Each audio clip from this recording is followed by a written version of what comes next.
Okay, there seems to be some confusion around shooting in Slog3 and using flexible ISO mode, but I don't think there needs to be, and I'll show you how and mostly why you should. Okay, here, let me show you. So the first question that we need to answer is why? Why would you even shoot in Slog3? Well, the simple answer is dynamic range. But what is dynamic range? So dynamic range is the ability of the camera to capture information in both the highlights and in the shadows. So a camera like the Sony ZV-E1 and its sensor, which is renowned for having a high dynamic range, which means you can almost shoot in the dark with great low light performance, and you can recover information in the highlights if things get blown out. So just because the camera is capable of it does not mean every picture profile has that high dynamic range. So this is where Slog3 comes in. Okay, so that was the why. Let me show you how. Let me show you how to use log shooting with the flexible ISO mode. Here, follow me.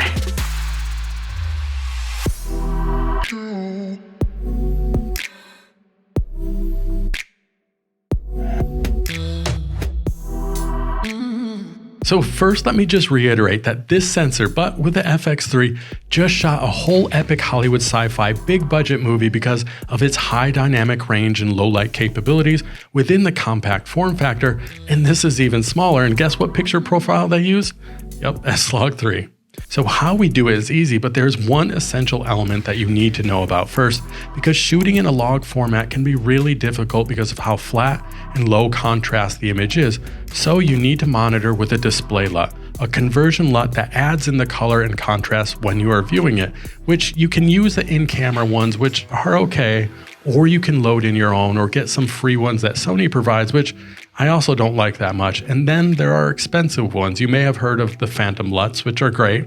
And then there's cheap $25 options, which you've been seeing, and I love it because it's so clean and so neutral. So you can use it in the edit as is, or you can still color grade on top of it for that artistic effect. But mostly it's essential for monitoring, and I will show you how to get and load in LUTs in a second. But first, let's go back and just turn on log mode.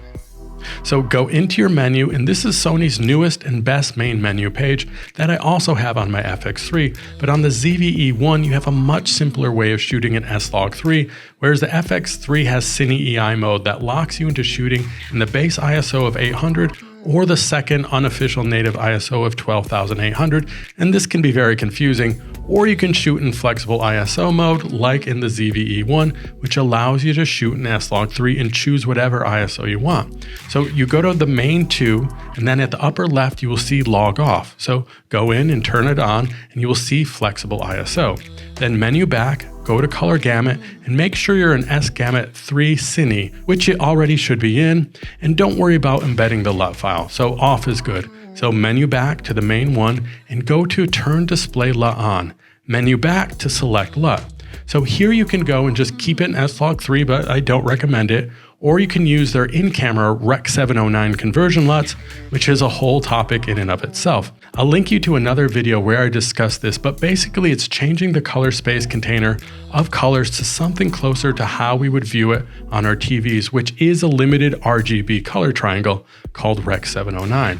But I prefer their 709 800%, or you can load in your own LUTs, which I'll show you what LUT I use and how to load it. But as you can see, I already have my user 1 LUT already in here. So now you are in flexible ISO, and with your display LUT on, you can now shoot in any ISO you want, unlike the Cine EI on the FX3, so that's what makes it flexible.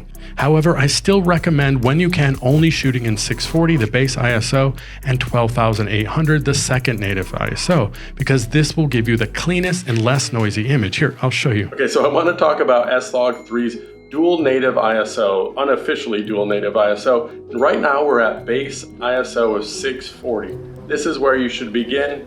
This is if you're outside or if it's in brighter conditions, this is where you should start. I'm going to show you that everything in between you can use, but is going to get noisier. So let's move up. So we're at 640, 800, 1000, 1250, 1600, 2000, 2500, 3200, 4000, 5000, 6400. You can see me now, 8000, 10,000. Now this is right before we get to their second ISO, which is 12,800. Now this is what I suggest you should use in darker conditions. So let's go.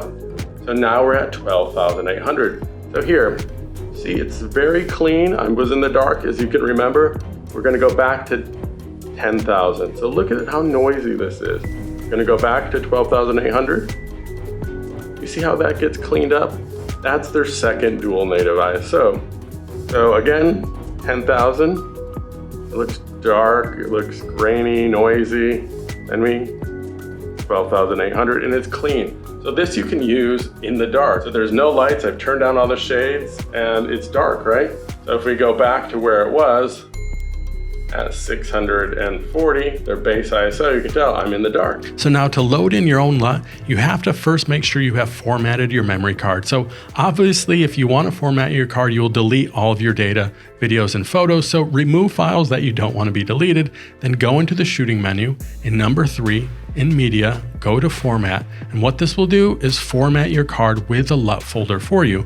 So after you've done that, take out your memory card, put it in your computer, and under the private folder, you'll see a Sony folder, then a Pro folder, and then finally your LUT folder. So here you can just drag and drop your own LUT into this.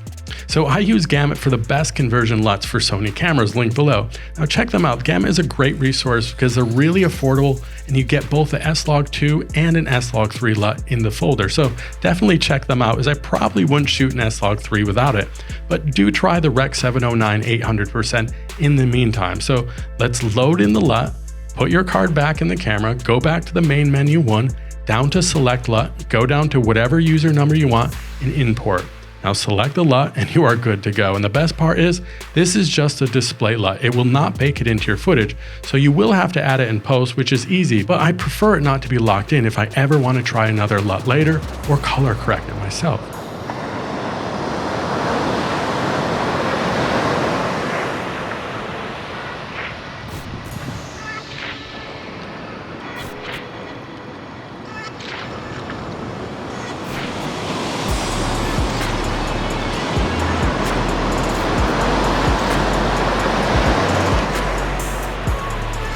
Why is it not coming?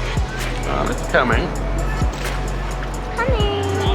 But every time we get a little closer, I think it tends to move. Maybe it's afraid of us. Yeah. Ooh, it's coming closer. It's coming. So there you have it. Now you can shoot in flexible ISO mode in Slog3 and get the best dynamic range possible to monitor your look in real time and shoot your own epic Hollywood sci-fi film, or like me, just shoot your dumb face pacing around the backyard. But seriously, thank you for your time and attention. I hope this was helpful, and I've got a bunch more videos about videos like this on the way, so consider following along and subscribing. All right, thanks guys, bye.